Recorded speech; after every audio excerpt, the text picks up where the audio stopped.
Good ஒய்ஃப்ங்கிறவங்க வாழ்க்கையில நம்ம கூடவே வரவங்க, நம்ம அனுசரிச்சு போறவங்கன்னு நம்ம நினைச்சிட்டு இருக்கோம்.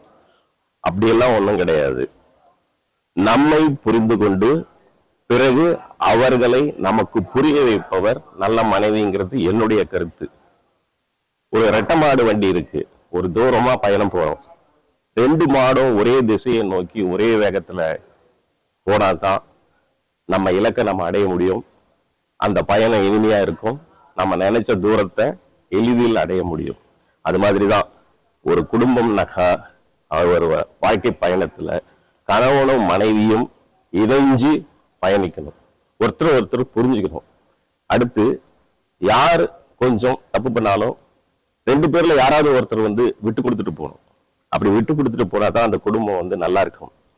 நீயா நானான்ட்டு ஈகோ வச்சுக்கிட்டு போட்டி போறாம இருந்தா அந்த குடும்பம் சரிப்பட்டு வராது. அதனால யாராவது ஒருத்தர் விட்டு கொடுத்துட்டு வாழ்ந்தா அந்த வாழ்க்கை ரொம்ப இனிமையா இருக்கும். நல்ல மனைவிங்கிறவங்க நம்மளோட தலைமைச் செயலகம் நல்லா இருந்தா எல்லாமே சுபிட்சமா இருக்கும். அதனால நல்ல மனைவிகளுக்கு என்னுடைய வாழ்த்துக்கள்.